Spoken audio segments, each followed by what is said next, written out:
So it's our lunar observance night, new moon of July, and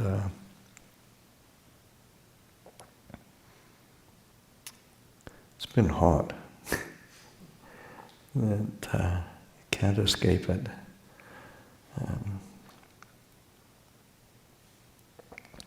But whether it's hot and I imagine for most people it's a bit unpleasant, but we still have to be turning our attention to Dhamma.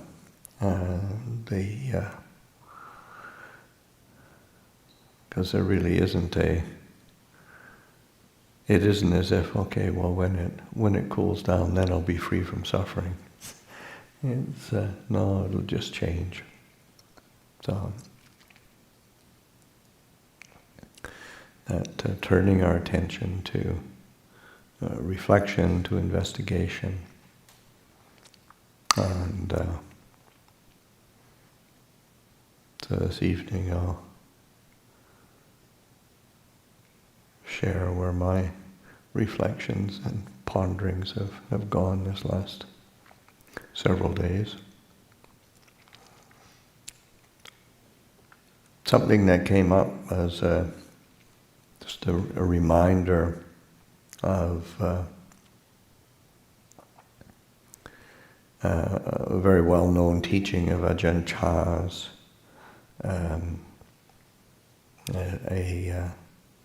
a talk where he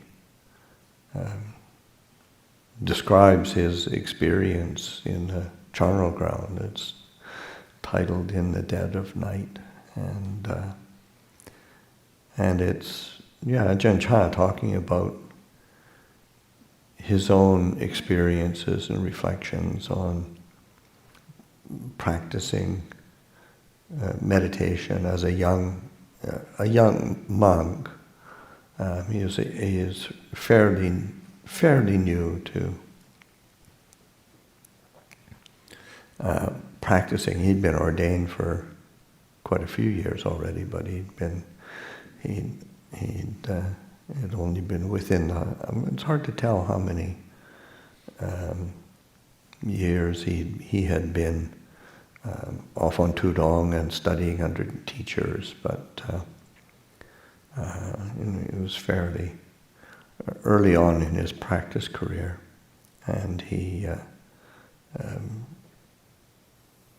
forced himself to go to a charnel ground. And so for him, as is the case and would be the case for many northeastern Thais and rural Thais, especially of that generation, the fear of ghosts, fear of being close to presence of death,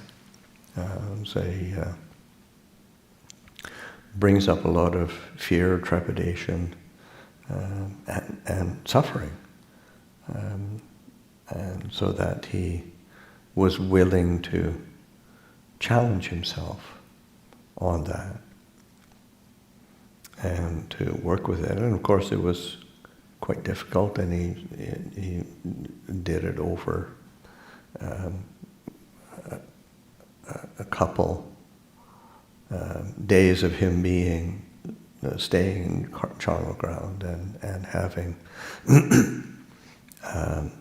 people dying in the village and bringing the corpses to the charnel ground to be burnt as for him as a difficult and terrifying experience, which he was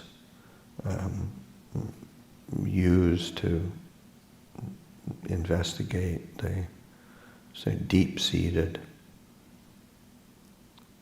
fears and sources of suffering. And I bring it up because to me it's a real example, shining example of what we all need to do in practice. And of course we might not be particularly concerned about a charnel ground or ghosts. But we have our own sources of fear or trepidation or uncertainty or our source of suffering, and can be, whatever, a fear of loss of control, a fear of loss of personality, like say say like Alzheimer's or whatever, mental instability, and or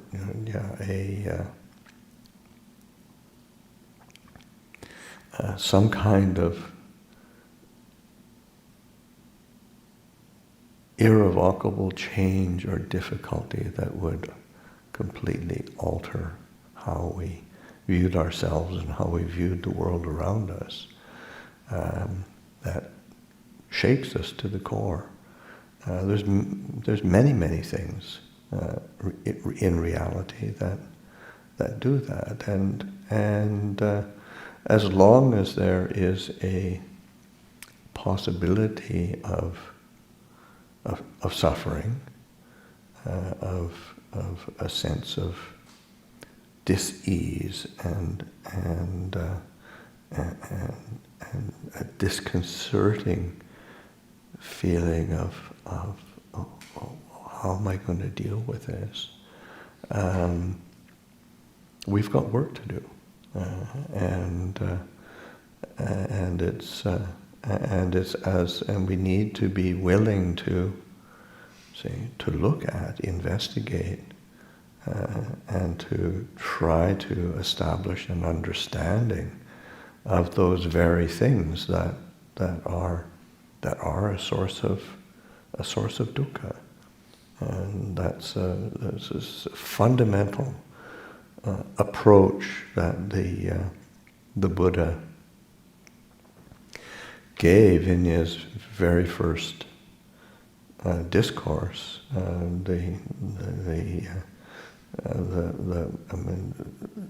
Dukkha, cause of dukkha, cessation of dukkha, path leading to cessation of dukkha, but also there's the appropriate and necessary responses to dukkha, so that dukkha has to be understood and has to be known. And it's when it's known, when it's understood, then we can truly understand the causes. What are the? Because oftentimes we either we don't understand, or we deflect the cause. The problem is out there somewhere. Somebody, something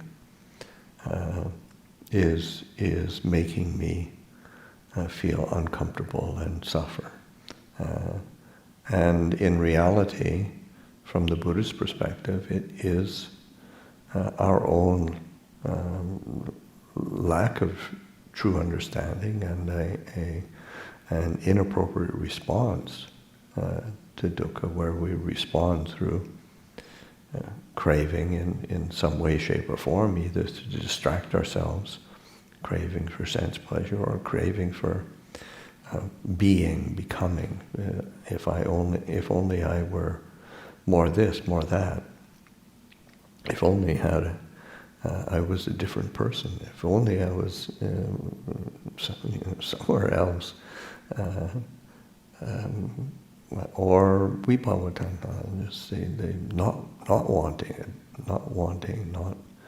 not being willing acknowledge or recognize or deal with things. And so that these competing forms of desire perpetuate our suffering. So this the being, and so this example of Ajahn Chah, really being willing to face what was a source of tremendous fear and trepidation and how it highlighted the different ways that he perpetuated suffering. So there's depending on our cultural background or our personal background, we suffer in a variety of ways. But in the end, it's just suffering. It's dukkha, and and the particular causes are fundamental to all human beings, in the sense that, and the Buddha pointing to just the underlying tendencies to respond to the world externally, internally with greed, hatred, delusion. These are sources of dukkha. Responding with desire, craving, grasping, clinging, and thinking, of course, that it's going to alleviate that suffering, but it doesn't really do that. So being able to look more closely and being willing to have the kind of commitment to see more deeply what are the roots of our discontent and dis-ease. How can I penetrate this? How can I release this? Because we've had the good fortune of being born with a decent amount of good health, and we've been born with minds that are clear enough and intelligent enough to think through things. It's time to really employ that for our true benefit and our so that looking at and investigating the situation and looking at the tools that we need to cultivate. There's a particular, of course there's so many suttas that inspire and could illustrate that, but one that comes to mind in particular for me is the Dhatu Vibhanga Sutta, Majjhima 140. And in that, the Buddha gives kind of an analysis of human condition. And he uses a particular terminology of that. The Dhatu Vibhanga is the analysis of elements. And it's just looking at experience of the human condition, the human form, in its different elements and bases of contact, what constitutes the elements of experience. But in that, there's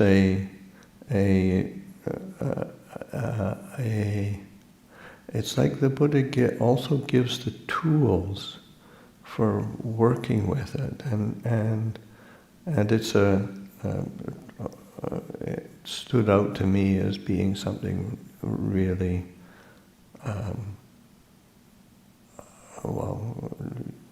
say uplifting, inspiring, and there's also a certain curiosity in the language it's using, because it's adhitthana, which is normally say like that's a barami of determination, resolve, resolution, but in this sense, Bhikkhu Bodhi says it's much more akin to, and how he translates it in his translation, is foundation. So it's like, again, sort of like an elemental foundation of what we need to be paying attention to in order to have the tools to work with this human condition and be free within this human condition. And so that the Buddha points to four particular qualities: paññādhitthāna, saccādhitthāna, chākādhitthāna, upasamadhitthāna, and those are the but the foundation or the the resolve or the determination, but as Bhikkhu Bodhi prefers a foundation of wisdom, foundation of truth, satya, foundation of relinquishment, jhaka, and foundation of peace or of calm. And so that these are all qualities to turn our attention to in order to wend our way through these elements of being, whether they're external, internal, coarse or refined, far or near. The qualities need to be paid attention to, and also and the Buddha says that, say, one should not be negligent of wisdom. Just not being negligent in this honing of discernment and wisdom. One should preserve truth, that sense of being, having a fidelity to truth, preserving truth. What is true? What is real? What is satya? This is in accordance with the true nature of things. We have to be willing to preserve that, not compromise. One should be devoted to relinquishment, and because the language is interesting. It's saying devoted to. I tried to find the Pali and I was unsuccessful, unfortunately. But but how Bhikkhu Bodhi translates it is saying, being devoted to, being committed to. But there's a relinquishment takes a certain.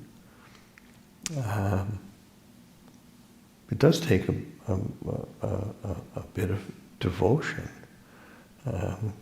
There's a leap of faith to actually give up something, and particularly when it's our desires, our views and opinions, our biases and our preferences, we really need to. It's a leap of faith because we build our personality and our worldview around that, and we end up, stuck in clinging to those bases of our being. But it all has to be relinquished. It all has to be given up. So that to be devoted to relinquishment. And to train in peace, to cultivate, to develop peace, upasama. It's this upasama is peace, calm. One doesn't accomplish that much when it comes to Dhamma if one's scattered and frazzled and running around in circles. One needs to be, seeing clearly relies on a certain element of calm, clarity, peace, and there needs to be a coolness of the heart in order to see through things. So this, to be willing to train oneself in what is peaceful. This sense of our relying on these foundations, foundation of wisdom, foundation of truth, a foundation of relinquishment, a foundation of peace. These are the things that allow us to see through the kind of sense contact and the stimulation that we have, the kind of the joys and sorrows and the likes and dislikes. And, I mean, those are all ordinary. It's just a part and parcel of having sense bases and being a sensitive, having a mind that's sensitive, having a heart that's sensitive.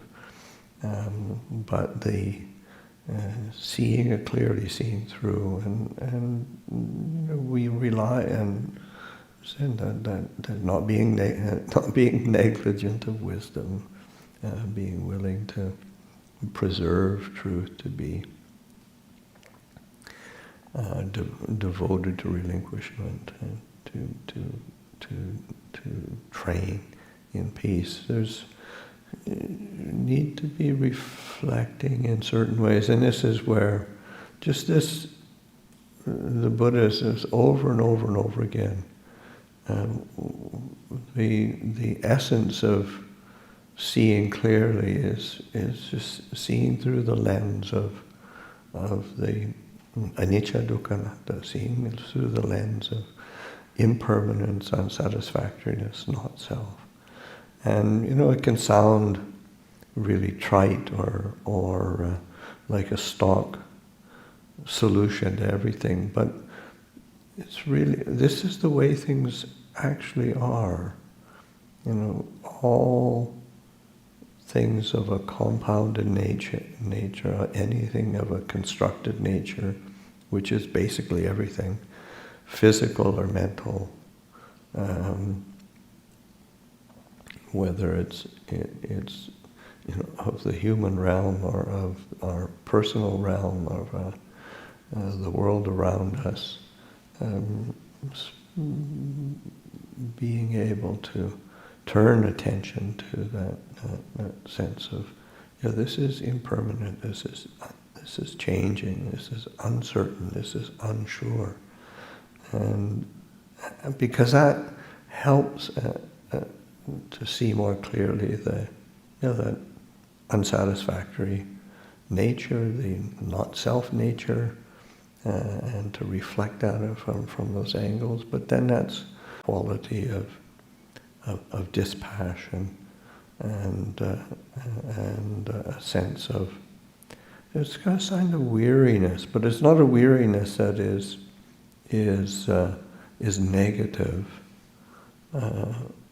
because there's again, when one is motivated by wisdom, by truth, by chaga,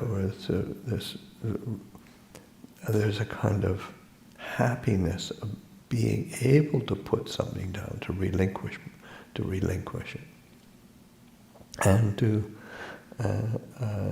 to delight in what's truly peaceful. There's that weariness is not a burden. That weariness is a relief. It's finally something that's true and makes sense and is solid. It's really, it's just so helpful on this path to keep coming back to the tools that actually kind of nurture penetration and understanding, as opposed to because the things that we tend to rely on just keep complicating our hearts, our minds, our lives, and just really make for problems for ourselves, problems for others. Being able to take a delight in that giving attention to the tools that really do support freedom from suffering, and so that there is there's a clear understanding of that unsatisfactory nature of experience, this non-self nature. We spend so much time propping up our personality and our perception of me and mine, and forget to notice how tiring that is. And so there's the tremendous relief in being able to relinquish and let go.